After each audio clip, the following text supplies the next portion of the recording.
Raise your hand if you're a parent.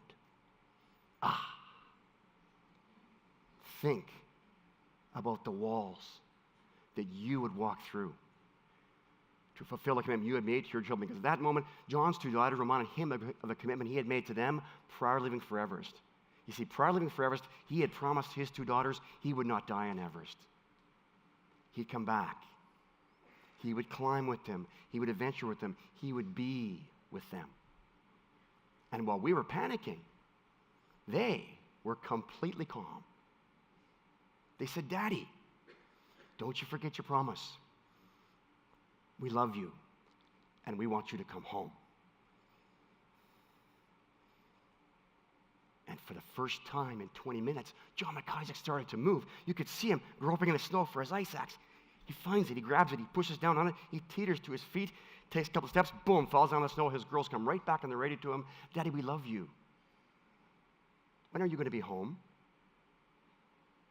Now, we have all heard the words, when are you going to be home? But in that case, they certainly had more presence and very definitely more power. Because it was almost like they reached down from that satellite in space, they grabbed their dad by the harness, they hauled him out of the snow, and ever so gently, they ushered him onwards. Because 6 hours after John McIsaac reached his high point, he crawled, quite literally crawled, back into our high camp at 26,000 feet. He was met by our team physician, Dr. Dennis Brown, the gentleman left-hand side of the photograph here. And we asked Dennis to quantify, on a scale of 1 to 10, the severity of John's condition. 1 being fine, 10 being death. Dennis said 9. 9. So 30 seconds later, we did launch a full-blown Howley to rescue. We slapped on our emergency oxygen. We headed up the hillside towards Johnny and Dennis. We met them at 26,000 feet, and we began to shepherd them and Johnny down the mountain.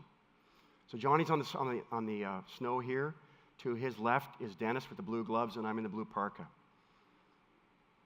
Unfortunately, 4 hours into the rescue, John McIsaac fell unconscious.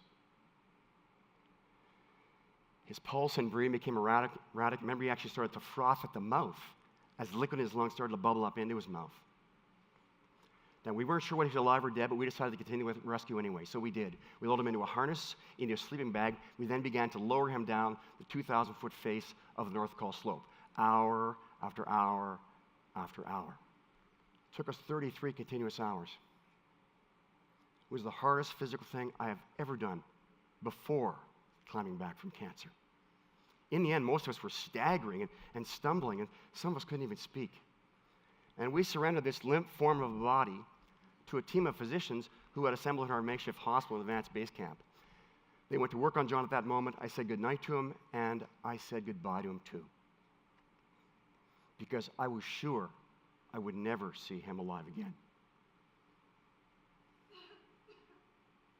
But I was wrong. Because 6 hours later, John McIsaac regained consciousness. He started to sit up, talking a faint whisper. 2 days after we took that photograph, we took this photograph. 2 days after we took that photograph, John McIsaac, a man who for sure had 1 foot and then some in a grave, walked under his own steam back to base camp.